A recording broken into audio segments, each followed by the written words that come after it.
यहाँ हम युगपत रेखिक अवकल समीकरण को पढ़ेंगे। तो ये इसकी डेफिनेशन क्या होती है, उसकी डेफिनेशन को हम यहाँ पे समझते हैं। यहाँ पे तो इसकी डेफिनेशन होती है ये इस तरह से।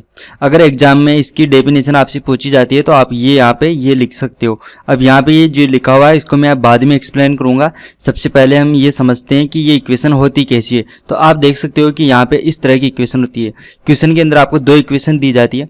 इस इक्वेशन में आप देख सकते हो यहाँ पे x और यहाँ पे y, ये यहाँ पे परतंत्र चर है। परतंत्र चर का मतलब है कि ये आश्रित चर है। तो हमारी जो डेफिनेशन है उसके अंदर क्या लिखा हुआ है, x और y दो क्या होंगे, आश्रित चर होंगे, यानी कि परतंत्र चर होंगे। और इसके अलावा एक क्या होगा, स्वतंत्र चर होगा t।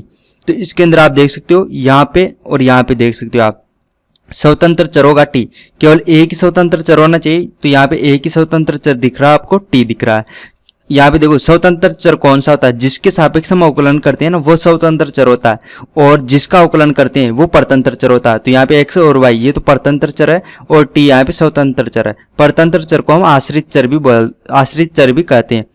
तो ये इस तरह से होगा। तो इसके बाद हम क्या करेंगे, इसका जो संकारक होगा इसके अंदर ये d/dt है। तो यहाँ पे आप देख सकते हो d/dt, यहाँ पे भी d/dt है। तो इसको हम क्या कहेंगे, अवकल संकारक होगा, इसको हम d बोल देंगे। तो इस इक्वेशन को हम ऐसे लिख सकते हैं, ये जो इक्वेशन थी इसको हम डी के पदों में लिख सकते हैं। इसको मैंने ऐसे लिख दिया और ये जो इक्वेशन थी इसको मैंने ऐसे लिख दिया। तो ये जो डी के पदों में होगा तो उसका जो रेखिक अवकल ये युगपत अवकल समीकरण निकाय होता है वो इस तरह से होती है। इस तरह से दो इक्वेशन होती है, इसको हम युगपत अवकल समीकरण कहते हैं। तो यहाँ पे इस तरह की इक्वेशन बननी चाहिए। तो यहाँ पे आप देख सकते हो ये जो इक्वेशन है, यहाँ पे ये दोनों इक्वेशन, ये इक्वेशन और ये इक्वेशन, ये सेम टू सेम इसके जैसी है, इसके और इसके जैसी। कैसे आप देख सकते हो, यहाँ पे हमारे पास एक x होना चाहिए, एक y होना चाहिए। फिर दूसरी इक्वेशन में भी एक x होना चाहिए और एक y होना चाहिए। इसके अलावा क्या होना चाहिए, इनके साथ में गुणा में क्या होना चाहिए, d का फंक्शन इनके साथ में गुणा में हो सकता है और दूसरी साइड में t का फलन हो सकता है। तो आप देख सकते हो यहाँ पे x कॉमन ले सकता हूँ और यहाँ पे y कॉमन ले सकता हूँ। तो x और y को कॉमन लेते हैं यहाँ पे। तो यहाँ पे देखो, यहाँ पे x के दो पत्ते, तो मैंने एक x को यहाँ पे कॉमन ले लिया यहाँ से।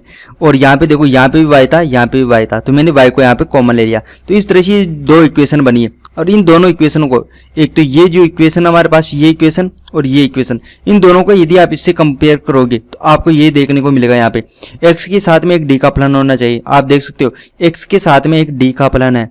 फिर यहाँ पे आप देख सकते हो y के साथ में भी एक d का फलन होना चाहिए। तो आप देख सकते हो y के साथ में कुछ भी नहीं है, तो हम क्या समझ सकते हैं कि d की पावर 0 है। तो ये क्या हो गया, d का फलन हो गया। तो यहाँ पे y के साथ में भी d का फलन है। उसके साथ में क्या होना चाहिए, बराबर में एक t का फंक्शन है। तो यहाँ पे आप t का फंक्शन समझ सकते हो, नहीं है तो कोई प्रॉब्लम नहीं है, हो भी सकता है। यहाँ पे मान लो यहाँ पे t की पावर 0 है, तो ये t का फंक्शन हो गया इस तरह से। इसी तरह से दूसरी इक्वेशन में भी क्या होगा, x और y दोनों के साथ में d का फंक्शन है। तो यहाँ पे x के साथ में नहीं है तो कोई प्रॉब्लम नहीं है, और यहाँ पे y के साथ में देख सकते हो d का फंक्शन है, और इस साइड में एक t का फलन हो सकता है। इसमें नहीं है कोई फर्क नहीं पड़ता, कई क्वेश्चनों में 0 भी आ जाता है और कई क्वेश्चनों में फंक्शन भी आ जाता है। तो आगे हम क्वेश्चन सोल्व करेंगे, वहां पे आपको सभी तरह के क्वेश्चन मिलेंगे। तो ये होती है इसकी डेफिनेशन। तो युगपत अवकल समीकरण की डेफिनेशन आपको समझ में आ गई होगी। समझने में क्या है कि जो हमारे पास क्वेश्चन था उसी के बारे में हमने लिखा है कि x और y दो आश्रित चर होते हैं और एक तीसरा चर होता है जो क्या होता है, स्वतंत्र चर होता है, जिसके सापेक्ष हम यहाँ पे अवकलन कर रखे हैं। और ये जो संकारक होता है, संकारक इस तरह से होता है d/dt। तो इसके लिए जो समीकरण होती है वो इस तरह से होती है, इसके अंदर x भी एक बार होता है, y भी एक बार होता है, और इसके साथ में गुणा में होता है d का फलन, और इसके बराबर में क्या आता है, t का फंक्शन आता है। तो ये जो दोनों इक्वेशन होती है इस तरह की, इसी को हम युगपत अवकल समीकरण कहते हैं। तो ये परिभाषा के अंदर ये दोनों इक्वेशन लिखना जरूरी है। अब इसके बाद में हम पढ़ेंगे इसका जो क्रिया मेथड होता है सोल्व करने का, वो हम समझेंगे यहाँ पे।